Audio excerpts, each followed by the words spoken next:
Hello guys, welcome to NET JRF with Aditi. और आप सभी लोगों के लिए एक और सेशन लेकर डिस्क्रीट मैथमेटिक्स का मैं आपके सामने हूं। जैसे कि आप सभी लोगों ने देखा था कि कल हम लोगों ने प्रेडिकेट लॉजिक वाला टॉपिक डिस्कस करना स्टार्ट किया था और प्रोपोर्शनल लॉजिक या टॉटोलॉजी के सवाल, सेटिस्फाइबिलिटी के सवाल, ये सभी सवाल करना हमने सीखा था कल के सेशन के अंदर। तो अगर आपने नहीं देखा है कल का सेशन तो जरूर देख लीजिएगा। साथ ही साथ मैंने आप लोगों से बात करी थी कि अब हम नेस्टेड क्वांटिफायर्स के ऊपर बात करना स्टार्ट करेंगे। तो देखो, फर्स्ट ऑर्डर लॉजिक हो जाए, चाहे वो डिस्क्रीट मैथमेटिक्स हो या आर्टिफिशियल इंटेलिजेंस हो, दोनों का ही एक इंपॉर्टेंट पार्ट है। और साथ ही साथ अगर मैं नेस्टेड क्वांटिफायर की बात करूं तो 2021 में 2 सवाल थे जो आप लोगों के यहाँ पे बने थे, और दोनों ही सवाल मैं आप लोगों को लाइव क्लास में सॉल्व करके दिखाऊंगी कल के दिन। बट आज के लिए हम पहले करना सीखेंगे कि नेस्टेड क्वांटिफायर्स में कैसे कैसे क्वेश्चन बन सकते हैं। जो important point to be noted है वो सारे मैंने आप लोगों के लिए पीडीएफ में डाल दिए हैं, और ये कंप्लीट पीडीएफ मैं आप लोगों से शेयर कर दूंगी हमारे सीएस टेलीग्राम वाले ग्रुप पर, सो दैट आप लोगों को कोई रिवीजन में प्रॉब्लम ना हो। तो डिस्कस करना स्टार्ट करते हैं फर्स्ट ऑर्डर लॉजिक के बारे में। सबसे पहली बात तो फर्स्ट ऑर्डर लॉजिक का मतलब होता क्या है ये। तो फर्स्ट ऑर्डर लॉजिक और कुछ भी नहीं है, सब्जेक्ट और प्रेडिकेट टर्म्स के फॉर्म के अंदर जब हम लोग कंप्लीट प्रोपोर्शनल लॉजिक को तोड़ के लिख दे उसे हम लोग बोलते हैं फर्स्ट ऑर्डर लॉजिक। जैसे कि इंग्लिश के अंदर कोई भी सेंटेंस जब आप लिखते हो, वैसे तो आपको मैंने कल भी बताया था कि ये प्रोपोर्शनल लॉजिक कंप्लीटली हम लोग कहाँ से लेके आए हैं, ये हम लोग लॉजिकल रीजनिंग से लेके आए हैं। How to create a statement, कैसे किसी एक मशीन को समझाया जा सकता है कि किसके बारे में बात हो रही है, कौन बात कर रहा है, कौन सा हेल्पिंग वर्ब है। तो ये सारी चीजें मशीन को सिखाने के लिए ही हम लोग प्रेडिकेट लॉजिक पढ़ते हैं। तो फर्स्ट ऑर्डर लॉजिक है क्या? एक्चुअली एक सिंबलाइज्ड रीजनिंग फॉर्म है जिसके अंदर हर स्टेटमेंट को हम ब्रोक कर सकते हैं। एक तो सब्जेक्ट फॉर्म में जिसके ऊपर बात की जा रही है, और एक प्रेडिकेट फॉर्म में जो उसका सपोर्टिंग स्टेटमेंट होता है। अब फर्स्ट ऑर्डर लॉजिक के अंदर जो प्रेडिकेट होता है वो हम सिर्फ और सिर्फ एक सिंगल सब्जेक्ट के लिए कर सकते हैं। दैट इज वाई इसका नाम है फर्स्ट ऑर्डर लॉजिक, राइट। इसी वजह से इसका नाम है, क्योंकि इसके अंदर हम लोग प्रेडिकेट कैलकुलस या फंक्शनल कैलकुलस देख रहे हैं फॉर अ सिंगल सब्जेक्ट। दूसरी अगर बात की जाए तो कोई भी एक स्टेटमेंट जो कि आपके फर्स्ट ऑर्डर लॉजिक में लिखा होता है उसे हम इस तरीके से डिनोट करते हैं, P is for predicate and X is for the statement. अब सीन ऐसा है, देखो मैं आप लोगों को एक बहुत ही इंपॉर्टेंट सी बात यहाँ पर बता दूं कि हम यहाँ पर करने क्या वाले हैं। देखो सीन ऐसा है, जब भी मैं कोई प्रेडिकेट लॉजिक का टॉपिक पढ़ती हूँ या मुझे समझना है कि कैसे हम लोग प्रेडिकेट लॉजिक को समझेंगे, तो आपको ये समझना है कि मेरे पास में एक दुनिया है जिसको हम लोग डिस्कोर्स बोलते हैं। दुनिया के अंदर एक्स कोई एक मेंबर है, इस एक्स मेंबर के ऊपर मैं बात कर रही हूं, ठीक है ना। जैसे मैंने बोल दिया कि he is a good student, right. मैंने क्या लिख दिया? That he is a good student. Who he? X. मैं आप लोगों से बोल रही हूं कि अब मैं क्या करूंगी, एक्स को एक ऐसी कैटेगरी में, एक ऐसे डिस्कोर्स में डाल दिया है जहां पे सारे के सारे सिर्फ गुड स्टूडेंट ही है। यानी कि एक ही सिंगल स्टेटमेंट से अगर मैं सभी को रिप्रेजेंट करना चाहती हूँ, पूरे डिस्कोर्स को रिप्रेजेंट करना चाहती हूँ, तो मैं क्या करूंगी, मैं लिख दूंगी P ऑफ X, जहां पर मैं बोल दूंगी कि X is a good student, right. X is a good student. अब बात ऐसी है कि चाहे मैं ही की बात करूं, यानी कि एक जने की, राम की बात करूं, श्याम की बात करूं, टीना की बात करूं, अदिति की बात करूं, किसी की भी बात करूं, अब मैं X से हमेशा उन सभी स्टूडेंट्स को पॉइंट आउट कर सकती हूँ जो कि गुड स्टूडेंट है। तो प्रेडिकेट का सबसे बड़ा बेनिफिट क्या हुआ कि रूल ऑफ इन्फेरेंस लगाने में हमको आसानी हो गई और कंपैरेटिवली छोटा हो गया हमारा डोमेन। यानी कि अब आपको हर के लिए अलग अलग प्रपोजिशन या स्टेटमेंट लिखने की जरूरत नहीं है। हम क्या कर सकते हैं, हम एक्चुअली में बहुत सारे लोगों को एक सिंगल स्टेटमेंट से रिप्रेजेंट कर सकते हैं। जैसे कि इसके लिए अगर मैं आप लोगों को नेक्स्ट स्लाइड दिखाऊं तो और अच्छे से आपको समझ में आएगा कि मैं क्या कह रही हूं। प्रेडिकेट या क्वांटिफायर्स हम कहाँ यूज कर रहे हैं, कोई भी एक प्रपोजिशन है उसे हम प्रेडिकेट की फॉर्म में या क्वांटिफायर की फॉर्म में इसीलिए यूज कर रहे हैं सो दैट हम सभी लोग क्या कर सके, एक नहीं सबके लिए बात कर सके। या अगर फॉर एग्जाम्पल मैं आपसे बोलूं कि मुझे बोलना था कि this particular person is a good student, तो मैं क्या कर सकती हूँ, मैं उसे इस प्रेडिकेट के डिस्कोर्स में डाल सकती हूँ और एक्स की जगह उस पर्टिकुलर बंदे का नाम लिख सकती हूँ। बट मुझे हर बार नया स्टेटमेंट लिखने की जरूरत नहीं है। मैंने प्रेडिकेट की मदद से क्या कर दिया है, एक्स यहां पर यूज करा है, जहां पर एक्स उस डिस्कोर्स का मेंबर हो गया है। इसको हम लोग यूनिवर्स ऑफ डिस्कोर्स भी बोलते हैं। ये जो डोमेन मैंने यहाँ पर स्पेसिफाई करी है इसे यूनिवर्स ऑफ डिस्कोर्स भी हम लोग बोलते हैं, राइट। तो ये चीज भी आप लोगों को समझनी है। अब क्वांटिफायर की भी बात कर लेते हैं। देखो क्वांटिफायर का मतलब क्या होता है, मैंने कोई भी स्टेटमेंट बोला तो वहां पर दो तरीके के क्वांटिफिकेशन हो सकते हैं, या तो मैं यूनिवर्सली किसके लिए बात कर रही हूं, या मैं किसी एक पर्टिकुलर इंसान के लिए बात कर रही हूं।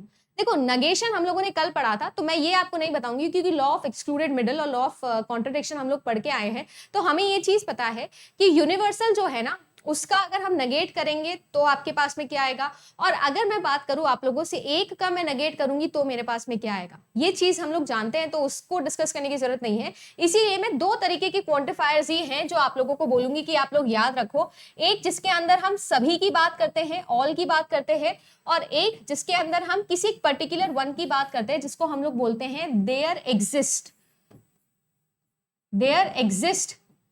वन। राइट, दो लोगों की बात हम लोगों को यहां पर करनी होती है। राइट, अब यहां पर अगर बात करें तो देखो मैंने एक स्टेटमेंट लिखा है that x is a student of class 12th, जहां पर ये जो डोमेन है, ये जो डिस्कोर्स है, ये सभी के सभी क्लास 11th के लोगों को रिप्रेजेंट करता है। एक्स इसके अंदर एक कोई मेंबर है, और मैं यहाँ लिख रही हूँ एक predicate that x is a student of class 12th। That means कि एक्स इसके अंदर आता है। अब मैं एक्स की जगह कुछ भी लिख सकती हूँ, राम श्याम फलाना ढिमकाना कुछ भी लिख सकती हूँ, सारे के सारे किसमें आएंगे, इस यूनिवर्स ऑफ डिस्कोर्स। जो भी इस स्टेटमेंट को फॉलो करेगा उसे मैं क्या बोल दूंगी, क्लास 11th का स्टूडेंट बोल दूंगी। अलग से स्टेटमेंट लिखने की जरूरत नहीं है। अगर मैं आप सभी लोगों को बोलूं कि मुझे सारे के सारे 11th के स्टूडेंट्स को रिप्रेजेंट करना है, तो इसके लिए मेरे पास में एक अलग से क्वांटिफायर सिंबल होता है जो मैं इस प्रेडिकेट के अंदर लगा सकती हूँ, which is called as universal quantifier, जहां पर सिंबल होता है फॉर ऑल, और जो भी आप रिप्रेजेंट कर रहे हो एक्स। तो मेरे लिए अगर मैं इसे यूनिवर्सल स्टेटमेंट बनाना चाहती हूं तो इसका मतलब होगा, देखिए आप लोग ध्यान से, for all P x, that is कि कोई भी एक्स जो मैं अभी यहां पर मेंशन करूंगी, किसी भी एक्स के लिए, सभी के सभी एक्स के लिए, एवरी एक्स के लिए, एक्स जो है वो क्लास 11th का एक मेंबर है। यूनिवर्सली मैंने बोल दिया है कि ये स्टेटमेंट ट्रू हो गया है। अगर यही चीज मुझे किसी एक बंदे के लिए बोलनी है, मुझे यानी कि एक ऐसा पर्टिकुलर स्टूडेंट चूज करना है जो क्लास 11th के अंदर है, तो उसके लिए मेरे पास में क्वांटिफायर होता है जिसको हम कुछ इस तरीके से बनाते हैं, which is there exist x. तो यहां पर हम लोग बोलते हैं कि एटलीस्ट मेरे पास में एक ऐसा बच्चा है जो क्या कर रहा है, जो क्लास 11th के अंदर पढ़ रहा है। ये जो एक्स है ये किसी एटलीस्ट एक, there exist at least one student जो कि क्लास 11th के अंदर स्टडी कर रहा है। तो प्रेडिकेट के साथ में ये दो टाइप के क्वांटिफायर्स मिला के हम लोग प्रेडिकेट लॉजिक बनाते हैं, फर्स्ट ऑर्डर लॉजिक बनाते हैं। तो यूनिवर्सल क्वांटिफिकेशन फॉर ऑल से होता है, और existential quantification there exist x से होता है। तो ये फॉर ऑल का सिंबल है, ये देयर एग्जिस्ट का सिंबल है। हमारे एग्जाम में यही आप लोगों के पूछा जाता है सबसे ज्यादा। अगर प्रेडिकेट लॉजिक में कुछ आप लोगों से पूछा जाएगा तो सबसे ज्यादा यही स्टेटमेंट पूछे जाएंगे। अब जैसे कि आप लोग स्क्रीन पे देख सकते हो, कुछ एग्जांपल्स के साथ में हम इसको और अच्छे से समझने वाले हैं कि कैसे एग्जांपल्स आपके एग्जाम में पूछे जाते हैं। राइट, तो पहला क्वेश्चन देखिए, पहला एग्जांपल देखिए आप लोग, all student of class 12th अगर मुझे रिप्रेजेंट करना है, all student of class 12th, तो मैं ऑल को क्या लिख सकती हूँ, मैं लिख सकती हूँ for all x, x is a student of class 12th। तो एक्चुअली में ये क्या हो गया, स्टूडेंट मेरा प्रेडिकेट हो गया और फॉर ऑल मेरा हो गया क्वांटिफायर। सेमली मैं बोलना चाहती हूँ सम या देयर एग्जिस्ट एटलीस्ट वन, तो मैं उसे कैसे लिख सकती हूँ, that there exist x, at least one x जो कि एक स्टूडेंट है। तो मैं दोनों तरीके से इसे आराम से लिख सकती हूँ। अब बात आ जाती है कि आइडेंटिटी ट्रुथ सेट क्या होता है, या अगर मैं दो आप लोगों को प्रेडिकेट लॉजिक दे दूं तो उसे हम लोग कैसे देख सकते हैं कि क्या वो इक्वल है या नहीं है। इस पर आप लोगों का क्वेश्चन बनता है। देखो कैसे, मैं आपसे बोल रही हूं कि मेरे पास में एक प्रेडिकेट लॉजिक है p ऑफ x, जहां पर मेरा यूनिवर्स ऑफ डिस्कोर्स ये कह रहा है that x is an integer which is less than 4। मेरे पास में एक x ऐसा इंटीजर है जो जिसकी वैल्यू 4 से छोटी है, यानी क्या क्या हो सकती है, 0 हो सकती है, 1 हो सकती है, 2 हो सकती है, 3 हो सकती है। ठीक है जी, और इंटीजर वैल्यू है तो आपको समझ में आ गया, पॉइंट्स में नहीं होगा। देन मैं बोल रही हूं कि q ऑफ x, x एक सेट ऑफ नेचुरल नंबर्स है जो कि क्या है, लेस देन 4 है। तो इससे मुझे समझ में आ गया कि मैम ये 0 यहां नहीं आएगा, 1 आ सकता है, 2 आ सकता है और 3 आ सकता है। यानी कि मुझे ये चीज समझ में आ गई है कि क्या ये दोनों स्टेटमेंट एक दूसरे के बराबर हैं, क्या ये एक दूसरे के बराबर है, इक्वेट है या नहीं है। ये किससे डिपेंड करेगा, इनके यूनिवर्स ऑफ डिस्कोर्स पर डिपेंड करेगा। सो होपफुली आप लोगों को समझ में आया होगा कि ये कैसे होता है। अब आप बोलोगे कि मैम यहाँ पर तो ये इक्वल आ ही नहीं रहा, this is 0 1 2 3 and this is what 1 2 3, तो मैं क्या करूं? तो बेसिकली बात ऐसी है कि मैम हमने यहाँ पर एक गलती करी है कि हमने जीरो को कैलकुलेट कर लिया है, क्योंकि ये भी इंटीजर की बात कर रहा है और यहाँ पर क्या नहीं आएगा, यहाँ पर जीरो नहीं आएगा क्योंकि रियल नंबर नहीं है। बस इतना सा डिफरेंस आपको देखना था। तो यूनिवर्स ऑफ डिस्कोर्स इसका भी देख लिया, यूनिवर्स ऑफ डिस्कोर्स इसका भी देख लिया, तो हमारे पास में आंसर्स निकल जाएंगे। किस यूनिवर्स ऑफ डिस्कोर्स के लिए ये एक दूसरे के इक्वल है? 1 2 3 और 1 2 3 के लिए एक दूसरे के इक्वल है, ये हम लोग बोल सकते हैं। इसके अलावा एक इंपॉर्टेंट पॉइंट जो आपको नोट करना है वो ये नोट करना है कि हम लोगों ने कल कंजक्शन पढ़ा था और डिसजंक्शन पढ़ा था। तो अगर मैं कंजक्शन यानी एंड की बात करूं तो फॉर ऑल अगर बात की जाए तो कैसे डिस्ट्रीब्यूट होता है, इस तरीके से डिस्ट्रीब्यूट होता है नॉर्मली। कैसे कि for all P x and Q x लिखा है तो for all P x and for all Q x ये ट्रू हो जाएगा। वेयर एज अगर मैं बात करूं देयर एग्जिस्ट की, तो देयर एग्जिस्ट भी डिस्ट्रीब्यूटेड होता है। कैसे लिखा जाएगा? पी ऑफ एक्स और Q ऑफ x, तो बीच में आ जाएगा there exist P of x और there exist Q of x। दोनों आइडेंटिटी है जो आप लोगों को पता होनी चाहिए। वैसे आइडेंटिटी तो क्या है, ये बहुत ही बेसिक सा कॉन्सेप्ट है, होपफुली आपको ये चीज समझ में आ गई होगी। नेक्स्ट अगर हम लोग बात करें ना, तो नेक्स्ट आप लोगों के आते हैं दो प्रेडिकेट लॉजिक, यानी कि बेसिकली मैं आप लोगों से बात करने वाली हूं यहां पर किसके बारे में? यहां पर मैं आप लोगों से बात करने वाली हूं आपके प्रेडिकेट लॉजिक के अंदर जब हम लोग पढ़ने हैं नेस्टेड क्वेरीज। अब सबसे ज्यादा बात तो यहाँ पर नेस्टेड क्वेरीज की है जो आप लोगों के एग्जाम में पूछी जाती है। जैसे कि अगर मुझे लिखने हैं दो प्रेडिकेट लॉजिक, अब यहाँ पर दो प्रेडिकेट्स होने वाले हैं और एक क्वांटिफायर होने वाला है। देखिए कैसे, मैंने बोला कि बॉब लाइक्स एलिस, ये चीज मुझे लिखनी है, तो मैं इसे कैसे लिखूंगी? लाइक्स मेरा प्रेडिकेट है और बॉब कॉमा एलिस लिखूंगी। तो जो फर्स्ट सब्जेक्ट है वो पहले आएगा, देन दूसरा वाला नेक्स्ट आएगा। तो basically likes Bob comma Alice हो गया। अगर मुझे इसे यूनिवर्सल बनाना है, इमेजिन करिएगा मैं बोल रही हूं कि x लाइक्स y और मुझे इसे यूनिवर्सल बनाना है, तो मैं क्या लिखूंगी? For all x comma y। हमेशा रिलेशन ऐसा जाता है, हमेशा रिलेशन इस तरीके से जाता है। तो x likes y for all x, her x y को लाइक करता है, हर x।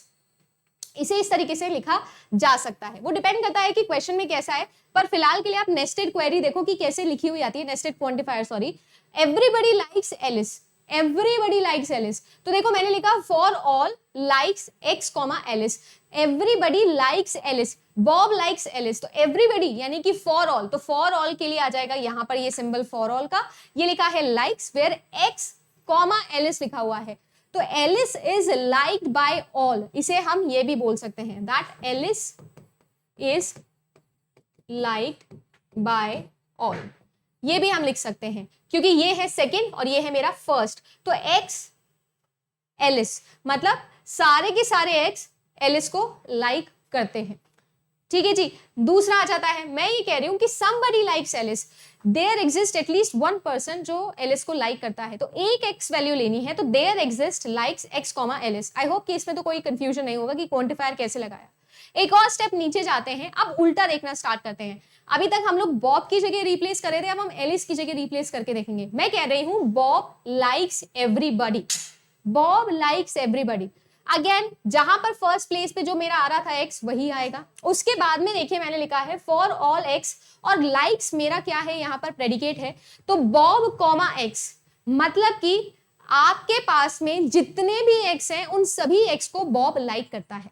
ये आप लोगों का यहाँ पर स्टेटमेंट बन गया। डन। नेक्स्ट देखो, बॉब लाइक्स समबडी, यानी कि कोई ना कोई एक ऐसा मेंबर है जिसको बॉब लाइक करता है, तो there exist likes Bob comma x, कोई एक ऐसा एक्स है जिसको बॉब लाइक करता है। There exist at least one x, कोई तो है ऐसा, somebody is there।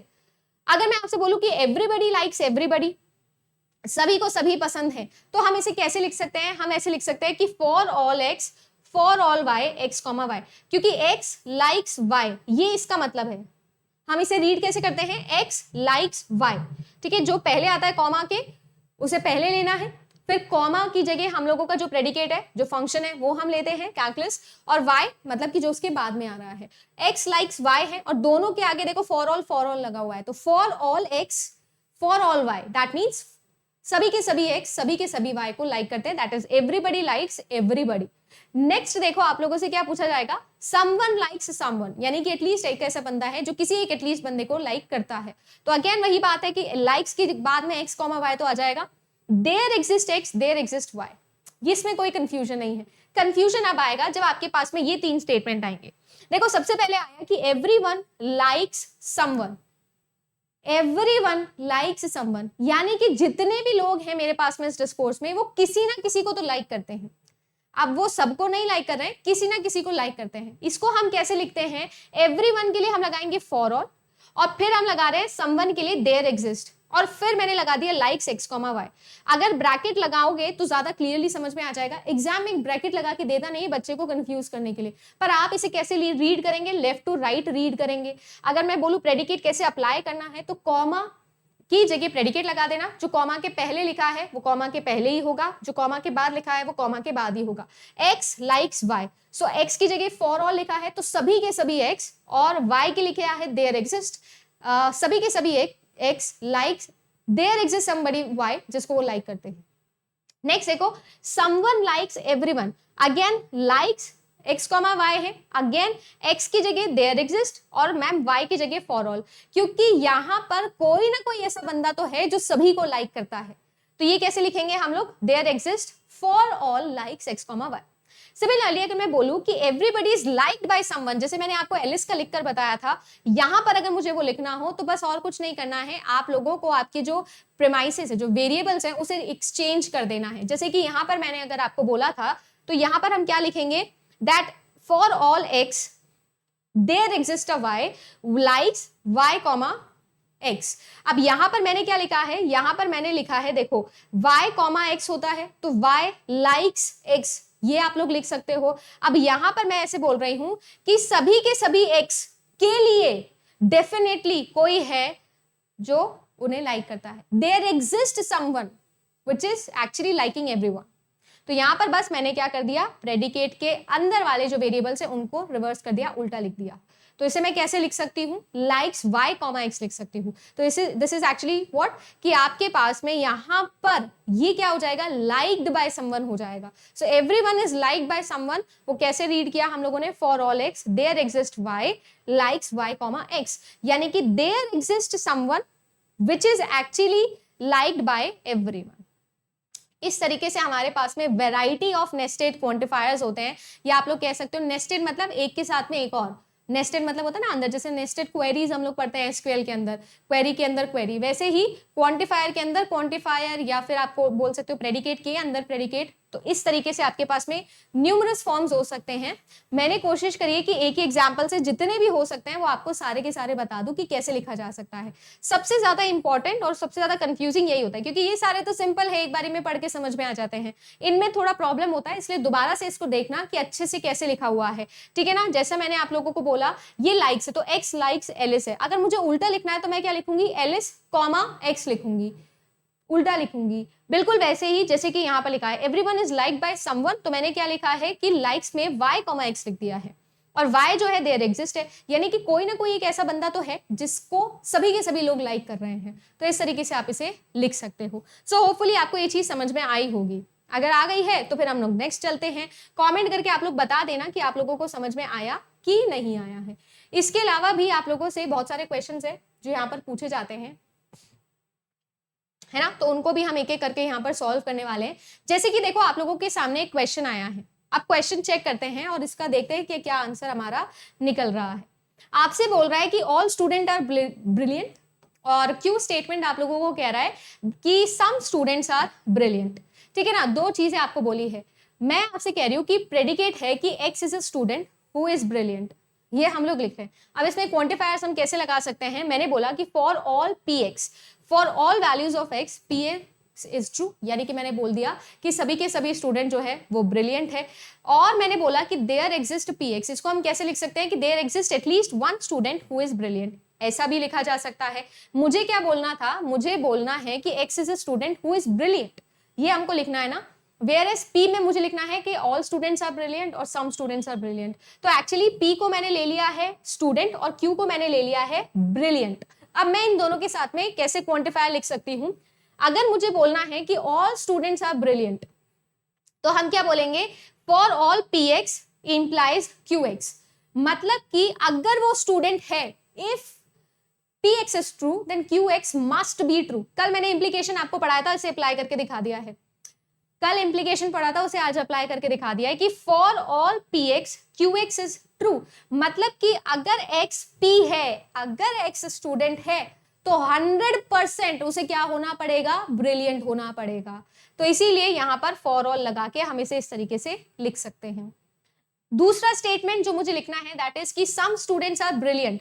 तो देखो सम स्टूडेंट आर ब्रिलियंट को मैं कैसे लिख सकती हूं कि px यानी कि स्टूडेंट और मैंने बोल दिया qx यानी कि ब्रिलियंट, दोनों के बीच में कर दिया एंड, दोनों के बीच में कर दिया एंड, यानी स्टूडेंट भी है और ब्रिलियंट भी है, और ये दोनों वाले कॉम्बिनेशन में एटलीस्ट एक तो ऐसा स्टूडेंट है, तो यानी कि देयर एग्जिस्ट, सम के लिए देयर एग्जिस्ट आ गया, स्टूडेंट के लिए px आ गया और ब्रिलियंट के लिए qx आ गया, और बीच में आ गया एंड, कि कोई ना कोई एक ऐसा स्टूडेंट है जो ब्रिलियंट है।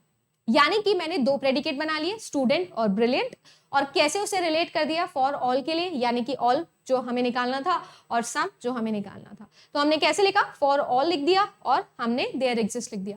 एक नोट बता रही हूं, ये ट्रिक है, आपके 90% क्वेश्चन ऐसे एलिमिनेट हो जाएंगे चॉइस एलिमिनेशन से। दो चीजें याद रखना कि फॉर ऑल के साथ जीवन में हमेशा इंप्लीकेशन ही दिखेगा, फॉर ऑल के साथ में ये वाला सिंबल और ये वाला सिंबल नहीं दिखेगा 99% केसेस में, और देयर एग्जिस्ट के साथ में हमेशा कंजक्शन ही आता है, एंड ही आता है। ये दो चीजें अगर आपको याद है तो आपके 2021 के दोनों जो सवाल आए थे वो चॉइस एलिमिनेशन से ही हो जाएंगे। अभी करके भी दिखाऊंगी आपको एक क्वेश्चन। फॉर ऑल के साथ हमेशा इंप्लीकेशन आता है, देयर एग्जिस्ट के साथ में हमेशा क्या आता है, एंड सिंबल आता है, कंजक्शन सिंबल आता है। ठीक है ना। नेक्स्ट हम लोग देखते हैं, देखो नगेशन, ये बहुत ही इंपॉर्टेंट टॉपिक है जो आप लोगों के एग्जाम में आता है, क्योंकि नगेट करे बिना तो एग्जामिनर क्वेश्चन पूछ ही नहीं सकता है। अब नगेशन की बात आ जाती है तो नगेशन जो होता है, वैसे भी हम लोगों ने कल भी देखा था, कम्यूटेटिव भी होता है और एसोसिएटिव भी होता है, साथ ही साथ डिस्ट्रीब्यूटिव भी कैसे होता है। मैंने बोला कि negation of for all px, तो एक्चुअली में आपको ये याद रखना है कि फॉर ऑल का जो नगेशन होता है वो देयर एग्जिस्ट x होता है। वैसे भी ये ट्रू है, स्क्वायर ऑफ ऑपोजिशन भी आप सभी लोग पढ़ते हो, लॉजिकल रीजनिंग में हम लोग देखते हैं। अगर मुझे ऑल वाली डोमेन को नेगेट करना है तो मैं क्या बोल रही हूँ कि all boys went to school. अगर मुझे इसे नेगेट करना है, इसका कॉन्ट्रेडिक्टरी करना है, तो मैं क्या करूं, मैम एटलीस्ट एक ऐसा बच्चा ढूंढ लो जो स्कूल नहीं गया। So all boys went to school, there is और there exist one boy who did not went to school. तो ये क्या हो गया, एक दूसरे का नेगेशन हो गया, कॉन्ट्रडिक्टरी हो गया। तो फॉर ऑल का नेगेशन होता है देयर एग्जिस्ट। सिमिलरली अगर देयर एग्जिस्ट का मुझे नेगेशन करूंगी तो क्या मिल जाएगा, फॉर ऑल एक्स मिल जाएगा। तो मतलब सिंपल सा खेल है, for all x P x, there exist और नेगेशन ऑफ पी एक्स। ठीक है जी। साथ ही साथ अगर देयर एग्जिस्ट है और QX है, नेगेशन किया हुआ है, तो देयर एग्जिस्ट का तो नेगेशन हो गया फॉर ऑल, और QX का नेगेशन हो जाएगा नेगेशन ऑफ QX। जैसे कुछ एग्जांपल देखते हैं, all husbands are fed up with their wives, ये मैंने पेड कोर्स के अंदर भी सेम एग्जांपल आपको दिया था। तो आप देखो, all husbands are fed up with their wives, मुझे ये लिखना है ऑल हस्बैंड्स, तो मैंने क्या लिखा, फॉर ऑल PX, जहां पर PX क्या होंगे, हस्बैंड होंगे। इसका मुझे क्या करना है, नेगेशन करना है, तो मैं क्या कर दूंगी, इसका नेगेशन कर दूंगी। तो देयर एग्जिस्ट अब पर्टिकुलर हस्बैंड, कोई तो एक ऐसा हस्बैंड है जो क्या नहीं है, फेड अप नहीं है अपनी वाइफ से।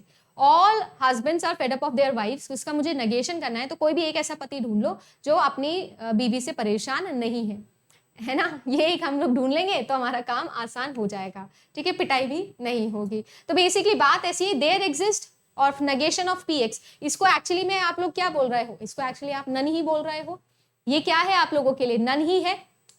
अगर मैं फॉर ऑल PX का नेगेशन कर दूं, अगर मैं ऑल का कंप्लीटली नेगेशन कर रही हूं तो नन ही तो मिल रहा है मुझे। ठीक है, देयर एग्जिस्ट PX, ये सम को शो करता है, इसका कंप्लीट नेगेशन कर रही हूं तो सम नॉट को शो करेगा। सिमिलरली देयर एग्जिस्ट और फॉर ऑल एक दूसरे के नेगेशन होते हैं। अच्छा, अगर एक चीज मैं आप लोगों से बोलूं कि ये वाली आइडेंटिटी आपको प्रूव करनी है कि इस वाली आइडेंटिटी का क्या करें, तो देखो इस वाली आइडेंटिटी के लिए कुछ करना नहीं है, आपको सिर्फ और सिर्फ डी मॉर्गन्स लॉ याद करना है। देखो बचपन में डी मॉर्गन्स लॉ पढ़ते आ रहे हैं, तो आइए दोबारा से एक बार रिवाइज करते हैं और मैं आपको दोबारा से लिख कर दिखाती हूँ। मैं आपसे कह रही हूँ क्या है पहला स्टेटमेंट आप लोगों का आपसे कह रहे हैं कि for all x P of X लिखा हुआ है, ठीक है ना, और इंप्लाइज लिखा हुआ है Q ऑफ X। ठीक है ना, ये स्टेटमेंट आप लोगों के पास में था। फॉर ऑल के साथ में हमेशा क्या लगता है आप लोगों का, इम्प्लीकेशन लगता है। अब इसको मत देखो, आप देखो बस इसका नेगेशन। अच्छा, इसका नेगेशन करने से पहले मुझे एक बात बताओ, इसे हम लोग खोल सकते हैं क्या P और Q की टर्म्स में? अगर आपको याद हो तो P इंप्लाइज Q को मैं क्या लिख सकती हूँ, नेगेशन ऑफ P और Q, x लगा दो, x लगा दो, ये लिख सकती हूँ क्या? बाहर फॉर ऑल ऑलरेडी चल रहा था और इसका होल का नाम नेगेशन हमको करना था। सही बात है। अब मैं क्या करूंगी, नेगेशन लगा दूंगी। तो नेगेशन ऑफ फॉर ऑल करोगे तो क्या आएगा मैम, देयर एग्जिस्ट आएगा। अगर मैं नेगेशन ऑफ पी एक्स करूंगी तो क्या आएगा मैम, पी ऑफ एक्स आ जाएगा।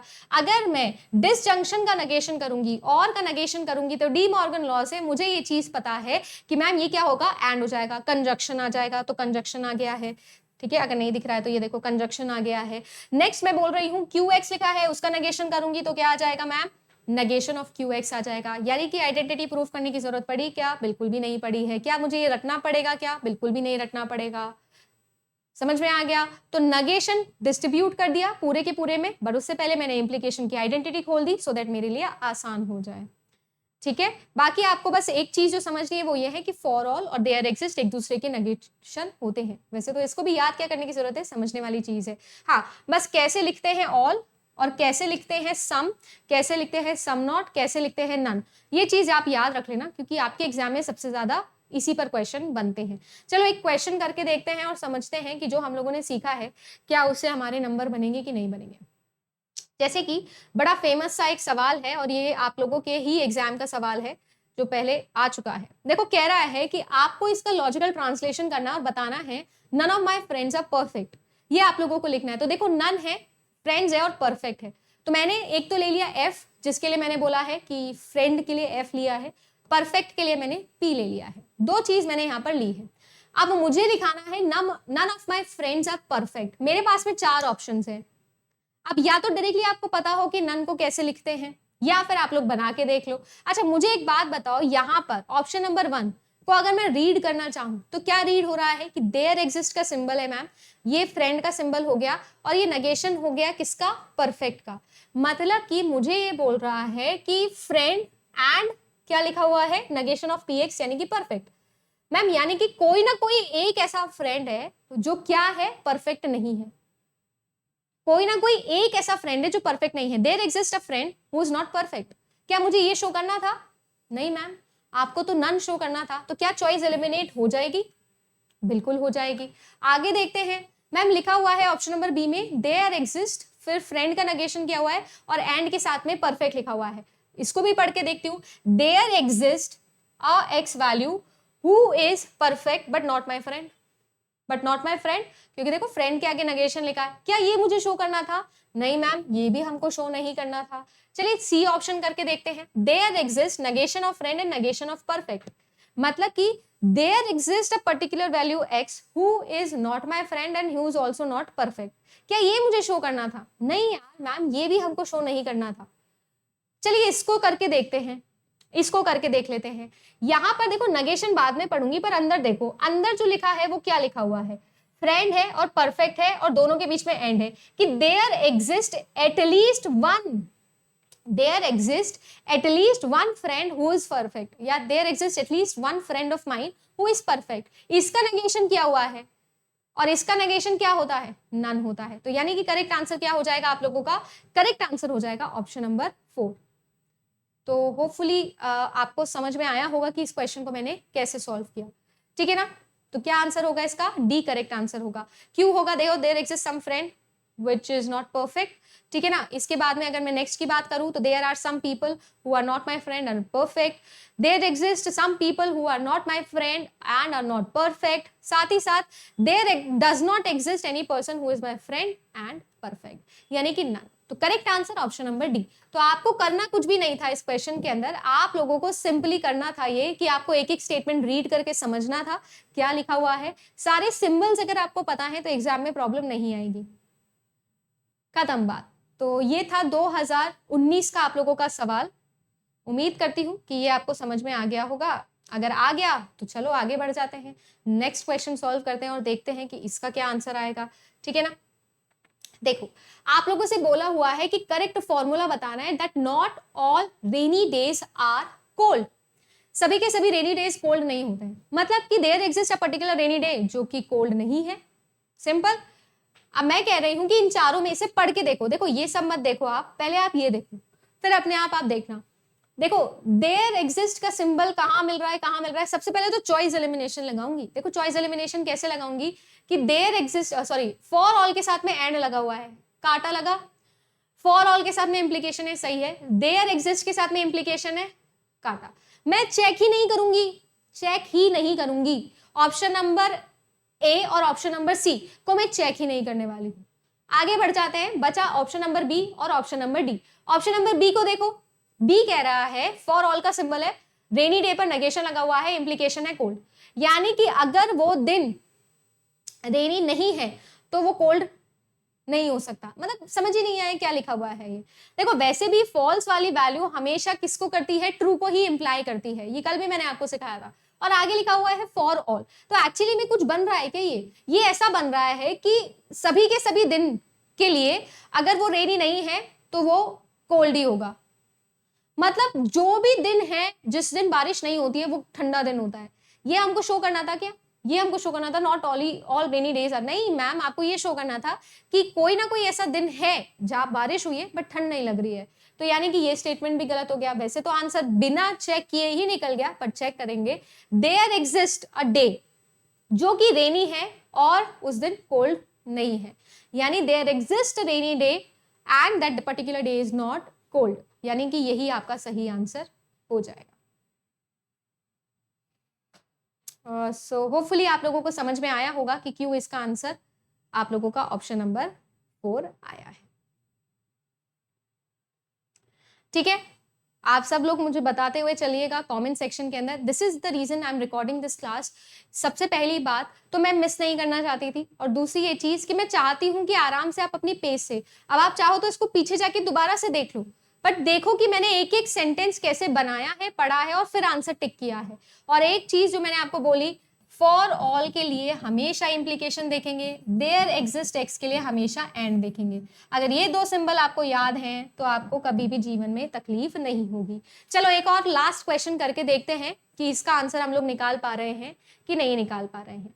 आपसे ये कह रहा है कि इनमें से कौन सा है जो इक्वलेंट है, इनमें से कौन कौन से स्टेटमेंट है जो इक्वलेंट है। देखो यहाँ पर लिखा है कि for all x P x of negation लिखा हुआ है, ठीक है ना। ये लिखा हुआ है negation of their exist px लिखा हुआ है। यहाँ पर लिखा हुआ है negation of there exist negation of px लिखा हुआ है, और यहाँ पर लिखा है there exist negation of px। अच्छा, पहले वाले स्टेटमेंट में मान लेते हैं कि इस negation को पूरे पे डिस्ट्रीब्यूट करना है, तो यहाँ पर आ जाएगा there exist और यहाँ पर आ जाएगा negation of px। तो क्या ऑप्शन नंबर 1 और ऑप्शन नंबर 4 इक्विवेलेंट आ रहे हैं? चलिए आगे चेक कर लेते हैं। इसको आगे अगर लेके जाऊंगी तो आएगा कि फॉर ऑल एक्स, और साथ ही साथ इसका आ जाएगा मैम पी ऑफ एक्स। क्या ये कहीं मैच कर रहा है? यहाँ पर करके देखती हूँ, यहाँ पर आएगा फॉर ऑल एक्स और ये आ जाएगा negation ऑफ पी एक्स। तो क्या मिल रहा है, क्या मिल रहा है, बताओ बताओ बताओ क्या मिल रहा है? मैम सिर्फ option number 1 and option number 4 मिल रहा है। तो आपको ऑप्शन में क्या टिक करके आना चाहिए था? Option number 1 and 4। तो लेट्स सी कि ये है क्या ऑप्शन में है। नहीं, बट आप लोगों को समझ में आ जाना चाहिए, मतलब आपका आंसर जो है वो 1 एंड 4 इसके अंदर हो जाएगा, ठीक है ना। ये आपका आंसर बन जाएगा। तो इस तरीके से आप लोगों को ये क्वेश्चंस देखने होते थे, ठीक है ना। अब मैंने जो आप लोगों को बताया कि नेगेशन होता है, देखो वैसे तो आप लोगों का काम यहाँ तक चल जाएगा, इतने ही क्वेश्चंस आपके बनते हैं, बट व्हाट इफ मैम कि 2 से ज्यादा मेरे पास में प्रेडिकेट आ गए तो, यानी कि 3 आ गए तो तब हम क्या करेंगे? ऑर्डर ऑफ क्वांटिफायर्स कैसे सॉल्व करेंगे? एक क्वेश्चन इसका भी करके देखते हैं, ठीक है ना। जैसे कि मैंने आपको बोला नेगेशन अगर करना है नेस्टेड क्वांटिफायर का तो हम कैसे करते हैं? देयर एग्जिस्ट वाई लिखा हुआ है, negation ऑफ फॉर ऑल लिखा हुआ है एंड लाइक्स लिखा हुआ है। एक्चुअली में मैं क्या लिखना चाह रही हूँ? नोबडी लाइक्स एवरीबडी लिखना चाह रही हूँ कि there exist a particular Y, there exist a particular Y who is not liked by X. मतलब कि कोई ना कोई एक ऐसा वाई है जिसको एक्स लाइक नहीं कर रहा है, तो कोई ना कोई, यानी कि आप लोगों ने लिख दिया है यहाँ पर एक्स के लिए देयर एग्जिस्ट और आपने लिख दिया है negation ऑफ फॉर ऑल। अगर आप इसको देखोगे तो negation की जगह फॉर ऑल लिखा है, यानी कि नोबडी लाइक्स एवरीवन। ये स्टेटमेंट आपका आ गया, right. There exist Y value for all Y is not liked by every X, ये इस स्टेटमेंट का मतलब हुआ। दोबारा से देखते हैं, एक बार दोबारा से समझते हैं। देखो आपको क्वेश्चन में लिखा हुआ था कि x plus Y is equals to z, ठीक है।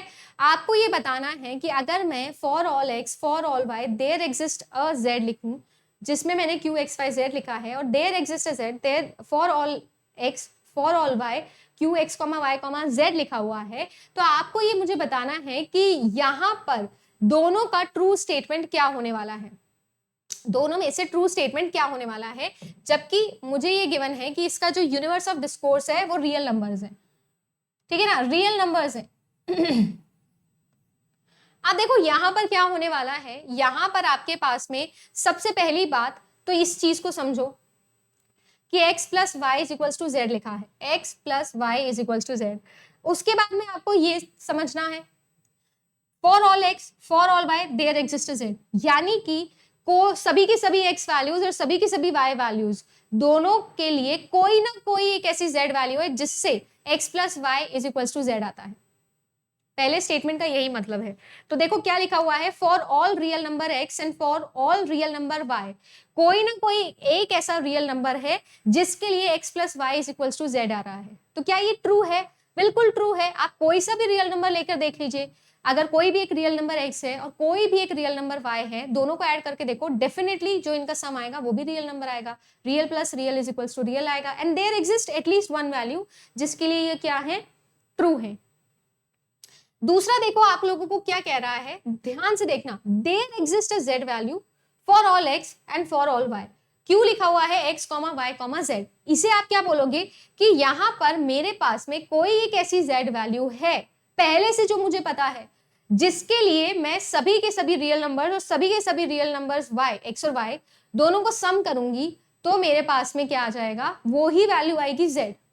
ये मैं पहले से डिसाइड करके देख रही हूं कि मान लो मैंने आप लोगों को बोला कोई एक रियल नंबर ले लिया, मैंने 1, मैंने कोई एक रियल नंबर ले लिया, मैं ये कह रही हूं कि आप किसी भी x वैल्यू को, किसी भी x रियल नंबर को, किसी भी y रियल नंबर को, दोनों को ऐड करो तो हर बार 1 ही आएगा। ये जरूरी है क्या? बिल्कुल भी जरूरी नहीं है, और इसीलिए ये क्या हो जाता है, फॉल्स हो जाता है। तो सिर्फ क्वांटिफायर, या बेसिकली अगर मैं बोलूं तो सिर्फ आपके ये लिटरल्स प्रेडिकेट के ऑर्डरिंग के अंदर भी जब डिफरेंस आता है ना, तो इनइक्विवेलेंस आ जाता है। पहले वाले स्टेटमेंट और दूसरे वाले स्टेटमेंट में सभी चीजें सेम है, देयर एग्जिस्ट लग रहा है z के साथ, फॉर ऑल लग रहा है x के साथ, फॉर ऑल लग रहा है y के साथ, बट किस तरीके से लिखा गया है उसी से सारा प्रॉब्लम हो जाता है। तो यहाँ पर ये फॉल्स है, क्योंकि आपके पास में कोई एक ऐसी पर्टिकुलर z की वैल्यू नहीं है जो हर बार हर x और हर y की वैल्यू के लिए से ट्रू प्रूफ करे। वेयर एज ऊपर वाला केस अलग है कि कोई ना कोई तो एक ऐसी z वैल्यू होगी जो हमारे पास में आ रही है x और y को ऐड करके, हाँ ये ठीक है, कोई ना कोई रियल वैल्यू होगी, बट ये नहीं कि फिक्स्ड रियल वैल्यू है कि जैसे 1 ले लिया या 2 ले लिया कि फिक्स है कि किसी को भी ऐड करो 2 ही आएगा, किसी को भी ऐड करो 3.5 ही आएगा। ये जरूरी नहीं है ना, ये जरूरी नहीं है। तो इस तरीके से हम इसे पढ़ सकते हैं। तो ये टाइप का क्वेश्चन भी आप लोगों के एग्जाम में पूछा जाता है। चलो एक क्वेश्चन करके देखते हैं और समझते हैं कि क्या ये हमसे होता है कि नहीं होता है। फर्स्ट ऑर्डर लॉजिक प्रेडिकेट बनाना था आप लोगों को, और आपको देखना है कि कौन सा इक्विवेलेंट है। सबसे पहली बात तो जैसे मैंने आप लोगों को बोला कि हम लोग फॉर ऑल और देयर एग्जिस्ट के साथ में सिंबल देखेंगे भाई। तो सिंबल देख लो, फॉर ऑल के साथ इंप्लीकेशन लगा है, फॉर ऑल के साथ में क्या लगा हुआ है, अपना इम्प्लीकेशन। अच्छा देखो यहाँ पर ये नहीं है, यहाँ पर हम लोग ये नहीं कर रहे हैं। क्यों नहीं कर रहे हैं? क्योंकि ऑब्वियस सी बात है, आप लोग देखो तो इम्प्लीकेशन और मिक्स है ना, सभी का मिक्स है, तो ये नहीं करेंगे हम। पढ़ के देखते हैं कि क्या लिखा हुआ है। आप लोगों से बोला जा रहा है कि फॉर ऑल एक्स, ठीक है ना आपको ये लगाना है that every teacher is liked by some student, every teacher is liked by some student आप लोगों को बोला हुआ है। देखो फॉर ऑल टीचर, फिर इम्प्लीकेशन है देयर एग्जिस्ट वाई है, स्टूडेंट है, और फिर इंप्लाइज करता है likes x comma sorry Y comma X. Y comma X का मतलब क्या है, that Y is liked by X, और आप कह सकते हो कि वाई लाइक्स एक्स, ठीक है। अब फॉर ऑल लिखा है टीचर्स के लिए, तो ठीक है, बिल्कुल सही बात हो जाती है। अगर कोई टीचर है एक्स, तो डेफिनेटली कोई ना कोई स्टूडेंट ऐसा होगा जो क्या करेगा, लाइक करेगा। क्या ये स्टेटमेंट सही है? यहां पर मुझे बता सकते हैं आप लोग? बिल्कुल भी सही नहीं है, ये स्टेटमेंट बिल्कुल भी सही नहीं है। क्यों नहीं है? क्योंकि उल्टा लिखा है। हमको ये देखना है कि कोई ना कोई स्टूडेंट ऐसा है जो सारे के सारे टीचर्स को लाइक करता है, जबकि ऐसा नहीं है। हमने यहाँ पर बोला है कि कोई एक ऐसा स्टूडेंट है जो तभी लाइक कर रहा है जब वो टीचर हो। ऐसा तो कुछ हमको नहीं करना है। नेक्स्ट स्टेटमेंट देखते हैं, for all teacher X there exist Y where student और लाइक्स है। हाँ, ये कुछ समझ में आ रहा है। देखो, स्टूडेंट होना ही पड़ेगा लाइक करने के लिए, ये कोई कंपलसरी केस नहीं था। नेक्स्ट स्टेटमेंट देखो आप लोगों का, दैट स्टूडेंट लिखा है, एंड लगा है और लाइक्स लिखा है। देखो, पहले वाला स्टेटमेंट वैसे भी गलत दिख रहा है, देयर एग्जिस्ट के साथ में इंप्लीकेशन लगा दिया है ना, तो ये तो देखो वैसे भी गलत हो गया है। यहाँ पर भी मुझे लगता है गलत ही होगा, क्योंकि देयर एग्जिस्ट के साथ में इंप्लीकेशन फिर से लगा दिया है। फिर भी चेक करूंगी। देखो क्या कह रहा है, देयर एग्जिस्ट स्टूडेंट वाई। अब स्टूडेंट वाई लिखा है, इसका मतलब क्या है कि अगर वाई कोई एक स्टूडेंट है और वाई एक्स को लाइक करता है, तो यहां पर मेरे लिए एक्स फॉर ऑल के लिए ट्रू हो जाता है। यानी कि हर टीचर के लिए कोई एक वाई वैल्यू है जो कि एक स्टूडेंट है, वो क्या कर रहा है, उसे लाइक कर रहा है। सो कोई ना कोई एक ऐसा बच्चा है, या देयर एग्जिस्ट एटलीस्ट वन एक ऐसा स्टूडेंट जो स्टूडेंट है और वो स्टूडेंट एक्स को लाइक भी कर रहा है फॉर ऑल एक्स। तो ये स्टेटमेंट मेरे हिसाब से यहाँ पर बिल्कुल ठीक हो जाता है। ऑप्शन नंबर बी यहाँ पर बिल्कुल सही है मेरे हिसाब से। आगे देखो नेक्स्ट क्या कह रहा है, there exist Y for all X teacher X, implication है किसके साथ में, ओहो हो, ये तो बड़ा गड़बड़ मामला चल रहा है। देखो वैसे भी यहाँ पर अगर देखो तो देयर एग्जिस्ट के लिए इंप्लीकेशन आएगा, फॉर ऑल के लिए एंड आएगा। आई डोंट थिंक कि ये भी यहाँ पर सही होने वाला है। चलिए देखते हैं। मैं ये कह रही हूँ कि स्टूडेंट हो और लाइक्स करता हो, तो ये तो समझ में आ गया कि वाई एक स्टूडेंट है एंड वो एक्स को लाइक भी करता है, बट यहाँ पर इनकी वजह से ये ऑर्डर सेम नहीं बैठेगा।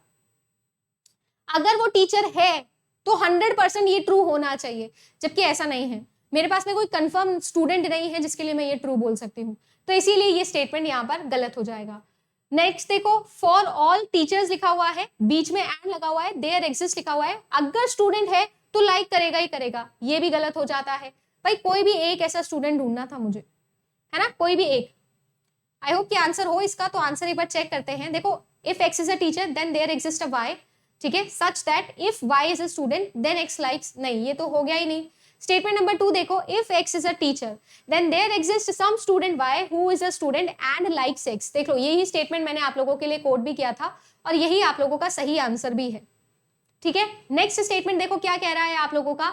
नेक्स्ट कह रहा है कि कोई ना कोई एक ऐसा स्टूडेंट है जो क्या कर रहा है, लाइक कर रहा है सभी के सभी टीचर्स को, ठीक है। देखो, इस स्टेटमेंट में और इस स्टेटमेंट में डिफरेंस है, इस स्टेटमेंट में और इस स्टेटमेंट में डिफरेंस है। Liked by some student, likes some student, दोनों में डिफरेंस आएगा, ठीक है ना। There exist a student who likes all teachers नहीं लिखना है, कि every teacher is liked by some student लिखना है। नेक्स्ट देखिए, आप लोगों से बोल रहा है that everyone is a teacher and there exist a Y such that if Y is a student then Y likes X. नहीं, ये तो यहाँ पर है नहीं, है ना, ये भी यहाँ पर ट्रू है नहीं। तो करेक्ट आंसर इसका हो जाएगा ऑप्शन नंबर बी, ठीक है। ये आप लोगों के एग्जाम के अंदर पूछा गया था, that every teacher is liked by some student, ठीक है ना। तो हम लोगों को पता होना चाहिए कि अगर एक्स टीचर है, फॉर ऑल एक्स जब वो टीचर है, तो मेरे पास में कोई ना कोई एक ऐसा स्टूडेंट है जो क्या कर रहा है, लाइक कर रहा है। So if X is true for all, यानी कि हर टीचर के लिए कोई ना कोई एक ऐसा स्टूडेंट है जो क्या कर रहा है, उसे लाइक कर रहा है। सो एक्चुअली में लाइक्ड बाय सम स्टूडेंट यहाँ आ गया, ठीक है ना। तो सी में और बी में सिर्फ यही डिफरेंस था।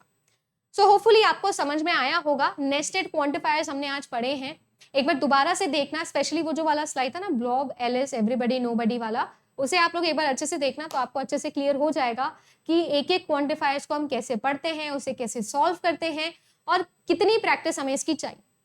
आराम से इसकी प्रैक्टिस करिएगा। मैं आप लोगों से 2 क्वेश्चंस और सॉल्व करके कल की क्लास में डिस्कस करूंगी इसे, उसके बाद ही हम नेक्स्ट टॉपिक पे चलेंगे, क्योंकि इसका क्वेश्चन 100% हर बार आपके एग्जाम में आता है, ठीक है गाइस। सो आज के लिए बस इतना ही रखते हैं। Thank you so much for watching this video. अगर अच्छा लगा तो लाइक कर दीजिएगा, सभी लोग सेशन को आगे तक शेयर करिएगा सभी CSE स्टूडेंट के साथ में। फिलहाल के लिए बस इतना ही। Thank you so much, bye bye and good luck.